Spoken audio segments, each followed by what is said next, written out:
Hello everyone, नमस्कार। एक बार फिर से स्वागत है आप सभी का लोधा जी क्लासेस के बीए प्लेटफॉर्म पर। बीए फर्स्ट ईयर में भारतीय संविधान की सीरीज को कंटिन्यू करते हुए आज के टॉपिक में दोस्तों हम बात करेंगे लोकसभा और राज्यसभा में अंतर पर। ठीक है ना। तो दोस्तों इस लोकसभा और राज्यसभा के अंतर को हम कुछ बिंदुओं के माध्यम से समझने का प्रयास करेंगे आसान भाषा में। और इस सेशन छोटा सा सेशन होने वाला है, ज्यादा लेंदी नहीं होगा। और दोनों में अंतर के साथ ही साथ में कुछ बिंदुओं के माध्यम से हम दोनों की परस्पर एक दूसरे पर निर्भरता को भी समझने का प्रयास करेंगे। दोस्तों बीए के अलावा अगर आप में से कोई स्टूडेंट ऐसे हैं जो प्रतियोगी परीक्षाओं की तैयारी कर रहे हैं, तो भी आप निश्चित रूप से इन सेशनों को फॉलो करके और अपने सब्जेक्ट को कंप्लीट कर सकते हैं, क्योंकि सभी इसमें लगभग भारतीय संविधान के लगभग सभी टॉपिकों को यहाँ पर कवर किया जा रहा है ना। और कोई टॉपिक मिस नहीं हो रहा है, बीच में वन बाय वन करके सभी टॉपिकों को हम लेकर आ रहे हैं। आइए दोस्तों शुरू करते हैं सेशन को। जैसा कि आप लोग जानते हैं सेकेंड यूनिट अभी हमारी चल रही है दोस्तों, और सेकेंड यूनिट में फर्स्ट टॉपिक चल रहा है, और जो लगभग आज हमारा कंप्लीट हो जाएगा। आज के बाद में एक सेशन और होगा जिसमें हम संसद की जो विधायी प्रक्रिया है उस पर चर्चा करेंगे, अर्थात कि संसद में कानून का निर्माण कैसे होता है ना। ये हमारा अगला पार्ट होगा इस सेशन के बाद में। और प्रयास ये करेंगे कि जिस तरह से दोस्तों ये इवनिंग में हो रहा है उसी प्रकार से अभी नाइट में जो सेशन होने वाला है 10 बजे, 9 या 10 बजे, तो 9 बजे इसी का नेक्स्ट जो सेशन होगा वो हम डाल देंगे। तो हम कल से राज्य की व्यवस्थापिका स्टार्ट कर देंगे ना, इसका सेकंड टॉपिक स्टार्ट कर देंगे। मतलब राज्य के पूरे एक व्यवस्थापिका जिसमें हम विधानसभा, विधान परिषद, इन सब पर चर्चा करेंगे पूरे विस्तार से। क्लियर है। तो दोस्तों हमारा प्रयास यही है आपके एग्जाम के को दृष्टि में रखते हुए कि सब्जेक्ट को जल्दी से जल्दी कंप्लीट कर लिया जाए। और बीए फर्स्ट ईयर वाले स्टूडेंट विशेष करके सुने, अगर आपके सिलेबस में हिस्ट्री है, माफ कीजिएगा इकोनॉमी है, तो इकोनॉमी वाले स्टूडेंटों को सुबह मॉर्निंग में 11 बजे और दोपहर में 3 बजे 2 सेशन माइक्रो इकोनॉमी पर प्रोवाइड किए जा रहे हैं। एक ही दिन में 2 लेक्चर दोस्तों, ठीक है ना, ताकि ये 10 जून तक चलने वाला है यही सिस्टम, डबल लेक्चर वाला। इसके बाद में हम पहले वाला शेड्यूल कर देंगे वापस से, मॉर्निंग में 11 बजे और 3 बजे बीए फर्स्ट ईयर का, इवनिंग में सेकंड ईयर और नाइट में थर्ड ईयर का। ठीक है ना। चलिए शुरुआत करते दोस्तों अपने सेशन की, शुरुआत करते हैं सेशन की। आज के सेशन में हमें दोनों के अंतर्गत तुलना करनी है और संबंधों को भी ध्यान में रखते हुए आगे बढ़ना है। कुछ बिंदुओं की मदद लेंगे हम लोकसभा और राज्यसभा के बीच में अंतर को स्पष्ट करने के लिए, है ना। और इन 10 बिंदुओं के माध्यम से ही दोस्तों हम इसको कंप्लीट करेंगे आज के सेशन को। क्लियर है। कुछ भी डिफिकल्ट नहीं है, इजी है, बस एक बार समझते हुए चलिए।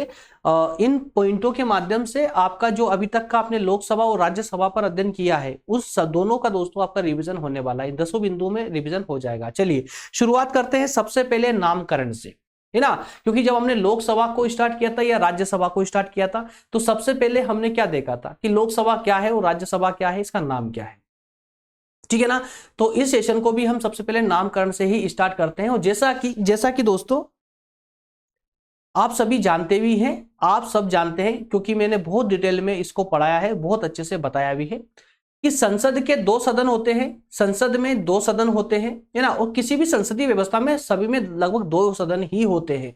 कौन कौन सदन दोस्तों? भारतीय संसदीय व्यवस्था के अंतर्गत 2 सदनों को अपनाया गया है, लोकसभा और राज्यसभा। लोकसभा और राज्यसभा, जिसमें लोकसभा जो है ये प्रथम सदन के नाम से जानी जाती है, प्रथम सदन या निम्न सदन के नाम से जानी जाती है। वहीं राज्यसभा को हम द्वितीय सदन या उच्च सदन के नाम से जानते हैं। इसके अलावा दोस्तों लोकसभा एक लोकप्रिय सदन के नाम से भी जानी जाती है। लोकसभा लोकप्रिय सदन के नाम से क्यों? क्योंकि इसका जो प्रतिनिधित्व करते हैं वो जनता के द्वारा सीधे या प्रत्यक्ष रूप से चुनकर आने वाले सदस्य करते हैं। इस कारण से ये जनता के प्रति ही जवाबदेह भी होते हैं, अर्थात उत्तरदायी होते हैं, है ना, इनडायरेक्टली तरीके से। तो इस प्रकार से हम कह सकते हैं कि लोकसभा को लोकप्रिय सदन के नाम से भी जानते हैं। वहीं राज्यसभा को वरिष्ठ सदन के नाम से जानते हैं, क्योंकि ये स्थायी अंग है संसद का, है ना। इस कारण से इसको वरिष्ठ अंग के नाम से या वरिष्ठ सदन के नाम से भी जानते हैं। नेक्स्ट है आपका प्रतिनिधित्व के संबंध में। अगर प्रतिनिधित्व की बात करें दोस्तों, तो लोकसभा जो है भारत की संपूर्ण जनता का प्रतिनिधित्व करती है। भारत की संपूर्ण जनता का प्रतिनिधित्व करती है कौन? लोकसभा। जबकि राज्यसभा राज्यों और केंद्र शासित प्रदेशों का प्रतिनिधित्व करती है। समझ आ रहा है ना। लोकसभा किसका प्रतिनिधित्व करती है? क्योंकि देखिए लोकसभा पूरे देश की जनता, जनता का प्रतिनिधित्व करती है। कैसे करती है? क्योंकि लोकसभा में कौन सदस्य आते हैं? लोकसभा में वही सदस्य आते हैं जिनका चुनाव प्रत्यक्ष रूप से अर्थात डायरेक्टली जनता के माध्यम से होता है, हमारे आम चुनाव के माध्यम से। तो जनता के द्वारा सीधे चुने गए सदस्य ही लोकसभा में आते हैं। इसी कारण से लोकसभा को लोकप्रिय सदन भी कहते हैं और साथ ही साथ में ये संपूर्ण भारत की जनता का प्रतिनिधित्व करने वाला सदन भी कहलाता है। जबकि राज्यसभा में जो सदस्य आते हैं वो अप्रत्यक्ष रूप से चुनकर आते हैं। कैसे? अप्रत्यक्ष रूप से, है ना। इसलिए ये राज्यों का जनता का प्रतिनिधित्व न करते हुए ये राज्यों का प्रतिनिधित्व करती है या संघ शासित क्षेत्रों का प्रतिनिधित्व करती है, केंद्र शासित प्रदेशों का। क्लियर है? यहां पर एक बात कॉम्पिटिटिव एग्जाम वाले याद रखें, राज्यसभा में भारत के सभी राज्यों को समान प्रतिनिधित्व नहीं दिया गया है। याद रखिएगा, सभी को समान प्रतिनिधित्व नहीं दिया गया है, बल्कि किस आधार पर दिया गया है? जनसंख्या के आधार पर प्रतिनिधित्व दिया गया है। और यहां व्यवस्था की गई है कि 50 लाख जनसंख्या तक हर 10 लाख पर एक प्रतिनिधि आएगा राज्यसभा में, और 50 लाख के बाद में अगर किसी राज्य में 50 लाख से ज्यादा जनसंख्या होती है तो फिर 20 लाख पर, तो उसके बाद, है ना, 20 लाख पर एक प्रतिनिधि आएगा, है ना। और समानता की अगर बात करते हैं दोस्तों कि सभी राज्यों को अगर समान महत्व देना होता, राज्यसभा में समान प्रतिनिधित्व देना होता, तो उस स्थिति में चाहे राज्य छोटा हो या बड़ा हो, चाहे उसकी जनसंख्या कितनी भी हो, प्रत्येक राज्य से निर्धारित कर दिया था कि हर एक राज्य से इतने प्रतिनिधि आएंगे, मतलब एक समान होना चाहिए था। फिर चाहे राज्य छोटा हो या बड़ा हो। तो ये संविधान निर्माताओं को सही नहीं लगा, है ना। इसी कारण से जनसंख्या को आधार बना करके और राज्यसभा में उनको सीटें दी गई है।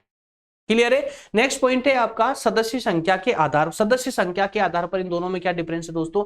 तो आप भली भांति रूप से जानते हैं कि लोकसभा के सदस्य ज्यादा होते हैं जबकि राज्यसभा में कम होते हैं। लोकसभा में कुल सदस्य 550 होते हैं। वर्तमान का डेटा याद रखिएगा, ये कुल सदस्य 550 हो सकते हैं अधिकतम, है ना। और वर्तमान की अगर बात करें तो दोस्तों वर्तमान में लोकसभा में 543 सदस्य ही है। इससे पहले 545 हुआ करते थे। कितने? 545 हुआ करते थे। 2 सदस्य हटा दिए गए हैं। कौन से? एंग्लो इंडियन का जो प्रावधान था नियुक्त करने का, ये दोस्तों ये हटा दिया गया है ना। तो इस प्रकार से 543 सदस्य ही बच जाते हैं। जबकि राज्यसभा की अगर बात करें तो 250 सदस्य अधिकतम हो सकते हैं। इनमें से 12 सदस्य राष्ट्रपति के द्वारा मनोनीत किए जाते हैं, वहीं 238 सदस्य अप्रत्यक्ष रूप से निर्वाचित होकर आते हैं। तो इस तरह हम कह सकते हैं कि लोकसभा के सदस्य राज्यसभा के सदस्यों से 2 गुने से भी ज्यादा है। क्लियर है? चलिए आगे बढ़ते हैं। आप बात करेंगे दोस्तों निर्वाचन की। तो लोकसभा के जो सदस्य हैं वो प्रत्यक्ष निर्वाचन के माध्यम से वयस्क मताधिकार के आधार पर निर्वाचित होकर आते हैं। वयस्क मताधिकार के आधार पर। वयस्क मताधिकार क्या होता है? जो लोग वयस्क हो चुके हैं उनको मत का अधिकार दे दिया गया है, ठीक है ना। अर्थात जो लोग 18 की उम्र से ज्यादा के हो चुके हैं उनको मत का अधिकार होता है। तो इसी आधार पर ये प्रत्यक्ष रूप से जनता के द्वारा चुनकर आते हैं लोकसभा के सदस्य। जबकि राज्यसभा के सदस्य अप्रत्यक्ष रूप से अनुपातिक प्रतिनिधित्व के आधार पर चुनकर आते हैं। किस आधार पर? अनुपातिक प्रतिनिधित्व प्रणाली के आधार पर। क्लियर है? चलिए अगला पॉइंट है यहां पर साधारण विधेयक के संबंध में। तो ये तो हम लोकसभा और राज्यसभा दोनों में ही हमने जैसे पढ़ा कि साधारण विधेयक की बात करें या संविधान संशोधन की बात करें, दोनों मामलों में दोनों सदनों को ही बराबर की शक्तियां प्राप्त हैं। दोनों सदनों को, चाहे लोकसभा हो या राज्यसभा हो, दोनों को ही बराबर की शक्तियां प्राप्त है ना। क्यों है? क्योंकि साधारण विधेयक किसी भी सदन में, दोनों में से किसी भी सदन में पहले पेश किया जा सकता है और एक सदन में पास होने के बाद में दूसरे सदन में भेजा जाता है।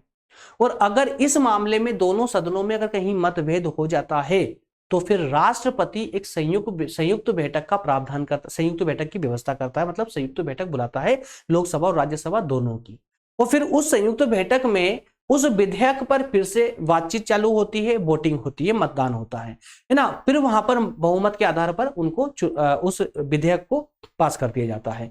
तो हालांकि यहां पर एक छोटा सा डिफरेंस ये देखने को मिल रहा है, बराबर शक्तियां तो है दोनों को, लेकिन सामान्य डिफरेंस ये देखने को मिल रहा है कि अगर कोई साधारण विधेयक प्रस्तुत किया जाता है, मान लेते हैं लोकसभा में, अब लोकसभा से वो विधेयक पास होकर के राज्यसभा में आता है, राज्यसभा उससे सहमत नहीं है, तो इस स्थिति में क्या होगा?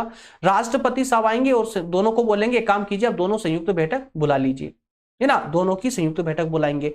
तो लोकसभा और राज्यसभा के सदस्य एक ही सदन में बैठेंगे और फिर से उस पर मतदान होगा दोनों का मिलकर के।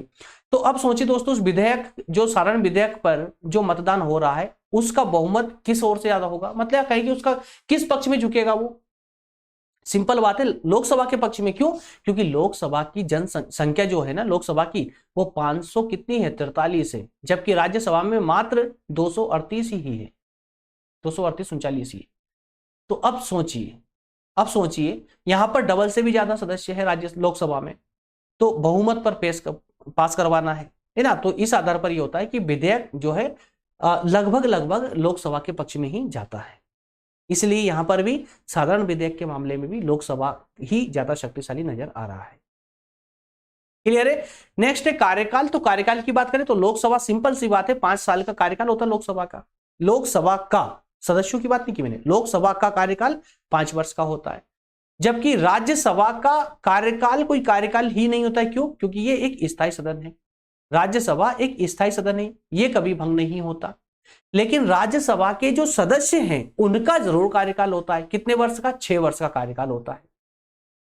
राज्यसभा के सदस्यों का कार्यकाल 6 वर्ष का होता है, जबकि लोकसभा का कार्यकाल 5 वर्ष का होता है। क्लियर है? यही राज्यसभा स्थायी सदन होने के कारण इसके हर 2 वर्ष में 2/3 सदस्य निकल जाते हैं, रिटायर हो जाते हैं। क्लियर है? चलिए नेक्स्ट है संवैधानिक संशोधन के मामले में। अब संवैधानिक संशोधन के मामले में भी साधारण रूप से अगर देखा जाए तो दोनों ही सदनों को समान अधिकार प्राप्त है, और वास्तविक रूप से यहां पर एक वास्तविकता नजर भी आती है कि हाँ, संविधान संशोधन के मामले में दोनों ही सदनों को जो है बराबर की शक्तियां प्राप्त है। कैसे है? क्योंकि संविधान संशोधन का विधेयक भी दोनों सदनों में से कहीं पर भी प्रस्तुत किया जा सकता है, कहीं पर भी प्रस्तुत किया जा सकता है, किसी भी सदन में प्रस्तावित किया जा सकता है। एक सदन से पास होने के बाद में बहुमत से दूसरे सदन में जाता है। अब यहां कंडीशन ये है दोस्तों कि अगर यहां पर दूसरा सदन सहमत नहीं होता है तो यहां पर संविधान संशोधन के मामले में राष्ट्रपति को संयुक्त बैठक बुलाने का अधिकार नहीं है। मतलब संविधान संशोधन का अगर विधेयक होगा और उसमें अगर किसी एक सदन ने भी असहमति दिखाई तो वो विधेयक वहीं पर ही रद्द हो जाता है। क्लियर है? अब हालांकि राज्यसभा में संविधान संशोधन का जो विधेयक है एक ही बार प्रस्तुत किया गया था, 40वां संविधान संशोधन का विधेयक राज्यसभा में, है ना। इसके अलावा जितने भी संविधान संशोधन हुए हैं उनके विधेयक सबसे पहले लोकसभा में ही पेश किए गए हैं। क्लियर है? नेक्स्ट है वित्तीय विधेयकों के संबंध में। वित्त विधेयकों के संबंध में तो सिंपल सी बात है, वित्तीय विधेयक कहें या फिर धन विधेयक कहें, इनके संबंध में तो राज्यसभा को बिल्कुल 0 अधिकार है, कोई अधिकार नहीं, अधिकार शून्य है ना। क्यों? क्योंकि धन विधेयक हो या वित्तीय विधेयक हो, इसका निर्णय कौन करता है? तो लोकसभा का अध्यक्ष ही करता है। दूसरी बात, ये जो विधेयक होते हैं, धन विधेयक या वित्त विधेयक, ये पहले लोकसभा में ही प्रस्तुत किए जा सकते हैं और लोकसभा में पास होने के बाद में इन्हें राज्यसभा में पास करने के लिए भेज दिया जाता है। लेकिन राज्यसभा में सिर्फ एक फॉर्मेलिटी के लिए भेजा जाता है और राज्यसभा को 14 दिन का समय दिया जाता है। कितने दिन का? 14 दिन का समय दिया जाता है। और राज्यसभा को कहा जाता है कि आप अपने संशोधनों के द्वारा या जो भी सलाह होती, सलाह के द्वारा आप वापस से उसको भेजिए। और अगर राज्यसभा अपने किसी सलाह के द्वारा अगर भेजती भी है और उसको स्वीकार करना या ना करना राज्यसभा के हाथ में होता है।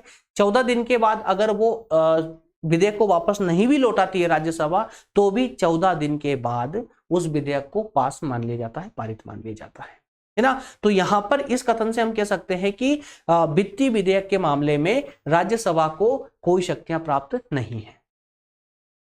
क्लियर है दोस्तों? चलिए आगे बढ़ते हैं। नेक्स्ट है कार्यपालिका पर नियंत्रण। तो अब देखिए, कार्यपालिका पर नियंत्रण की अगर बात करें, कार्यपालिका पर नियंत्रण की, तो दोस्तों लोकसभा चूंकि एक जनप्रतिनिधि सभा है, या ऐसा कहे कि लोकप्रिय सदन है ना।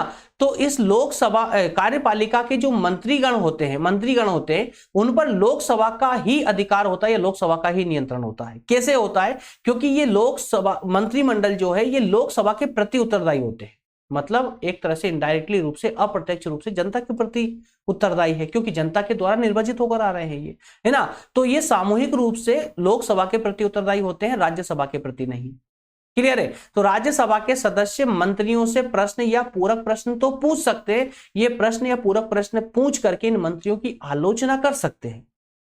लेकिन सबसे बड़ा एक प्रस्ताव होता है जिसे कहते हैं अविश्वास प्रस्ताव, जिससे मंत्रिमंडल को पद से हटाया जा सके। तो ये अविश्वास का प्रस्ताव सिर्फ लोकसभा में ही प्रस्तावित हो सकता है, राज्यसभा में नहीं। इस कारण से हम कह सकते हैं कि कार्यपालिका पर नियंत्रण भी जो है पूर्णतः लोकसभा का ही होता है। क्लियर है। नेक्स्ट है अन्य कार्यों और अधिकारों के संबंध में। लास्ट पॉइंट है दोस्तों और इंपॉर्टेंट पॉइंट है, यहां पर हमें इन दोनों सदनों की समानता देखने को मिलेगी।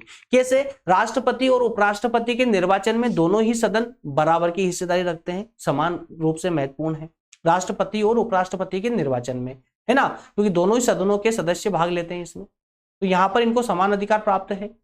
दूसरी बात करें, राष्ट्रपति पर अगर महाभियोग चलाना है, राष्ट्रपति पर या सुप्रीम कोर्ट के न्यायाधीश पर अगर महाभियोग चलाना है, तो भी दोनों ही सदनों को समान अधिकार प्राप्त है, समान महत्व प्राप्त है। क्यों? क्योंकि एक सदन से महाभियोग प्रारंभ होता है तो दूसरा सदन उसकी जांच करता है कि यह महाभियोग सही है या नहीं है ना। इसके अलावा सर्वोच्च न्यायालय या उच्च न्यायालय, सुप्रीम कोर्ट, हाई कोर्ट, इनके न्यायाधीश या फिर नियंत्रण और महालेखा परीक्षक जिसे हम कैग बोलते हैं, या मुख्य चुनाव आयुक्त, इनको पद से हटाना हो तो दोनों सदनों की स्वीकृति आवश्यक है। इसी प्रकार से राष्ट्रपति की जब संकट काल की, आपातकाल की घोषणा करते हैं तो उस आपातकाल की घोषणा को भी स्वीकृति देना दोनों सदनों का कार्य है, दोनों सदनों की समान स्वीकृति की आवश्यकता होती है। इस प्रकार से दोस्तों ये 10 बिंदुओं के माध्यम से हमने दोनों के मध्य, लोकसभा और राज्यसभा के बीच में संबंधों को और जो है इसके अंतर को समझने का प्रयास किया है।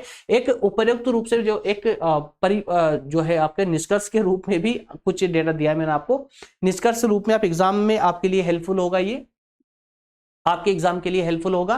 देखिए, उपर्युक्त विवेचन से ये स्पष्ट है कि राज्यसभा को लोकसभा की तुलना में कम शक्तियां प्राप्त है। ऐसा होना जरूरी भी था, है ना, ऐसा होना जरूरी भी था। क्यों जरूरी था? क्योंकि किसी भी संसदीय व्यवस्था में अंतिम निर्णय की जो शक्ति होती है वो लोकप्रिय सदन को होनी चाहिए, होती है और होनी चाहिए लोकप्रिय सदन को, क्योंकि जनता का प्रतिनिधित्व होना चाहिए और उसी प्रतिनिधित्व को, जनता के प्रतिनिधित्व को दृष्टि में रखते हुए ही लोकसभा को यहां पर अधिक महत्व दिया गया है। क्लियर है? तो अप्रत्यक्ष रूप से निर्वाचित दूसरे सदन को इस प्रकार का महत्व दिया जाना उचित नहीं था। संविधान के निर्माताओं द्वारा राज्यसभा की कल्पना प्रथम सदन मतलब लोकसभा के सपोर्ट के लिए की थी, सहायक सदन के रूप में की थी, प्रतिद्वंदी सदन के रूप में नहीं, है ना। तो आज राज्यसभा लोकसभा के सहयोगी सदन की भूमिका ही अदा कर रहा है, और अगर राज्यसभा को समान शक्तियां प्रदान कर दिए जाए लोकसभा के समान ही, तो ये दोनों सदन आपस में प्रतिद्वंदी सदन बन जाएंगे, और इस प्रकार से शासन संचालन में भी कई प्रकार की समस्याएं खड़ी हो जाएगी। क्लियर दोस्तों?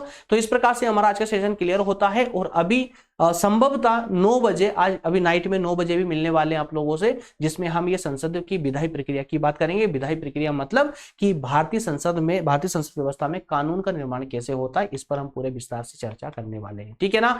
अगर दोस्तों नए स्टूडेंट हैं तो थोड़ा सा ध्यान दे, टेलीग्राम ग्रुप को ज्वाइन करें जल्दी से, क्योंकि वहां पर सभी नोट्स पीडीएफ रूप में, नोट्स और लेक्चरों की लिंक सब कुछ आपको इस ग्रुप पर ही प्रोवाइड की जाती है, जिससे आपका कोई भी सेशन मिस नहीं होगा, सभी सेशन आप इजीली अटेंड कर पाएंगे।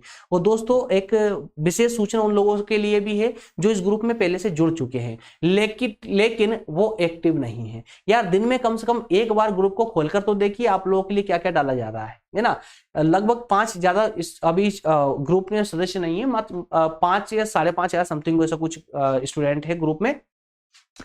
तो दोस्तों सभी से मेरा एक ही अनुरोध है कि अगर आप लेक्चर देख रहे हैं, लेक्चर देखते हैं, तो कृपया करके उस ग्रुप को एक बार खोलिए, और अगर आपका कोर्स कंप्लीट हो चुका है ना, तो आप मेंबरशिप उसकी छोड़ दीजिए ना, जो आपको ज्वाइन है ना, तो उसको अनज्वाइन कर दीजिए, छोड़ दीजिए उस ग्रुप को। तो उससे क्या है, कम से कम जो और एक्टिव सदस्य है, एक्टिव स्टूडेंट है, उन तक तो कम से कम ये सुविधा पहुंचती रहे, है ना। और हमें भी ऐसा अनावश्यक रूप से ऐसा नहीं लगे कि क्वांटिटी 5,000 और दिन में 200-400 स्टूडेंट ऐसे हैं जो ग्रुप को विजिट करते हैं। तो आप लोगों से विशेष निवेदन है मेरा कि दोस्तों अगर आप सीरियसली पढ़ना चाहते हैं तो ग्रुप को ज्वाइन करें, और कम से कम दिन में एक बार ग्रुप को जरूर खोल के देखें, जिससे आपको ये पता चलेगा कि हाँ आज दिन भर की अपडेट हमने ग्रुप में क्या दी आपको। निःशुल्क है सब कुछ, है ना, कोई चार्जेस नहीं है, यहाँ पर भी कोई चार्जेस नहीं है, पूरी तरह निःशुल्क है। क्लियर है दोस्तों? चलिए मिलेंगे नेक्स्ट सेशन में। थैंक यू सो मच, धन्यवाद।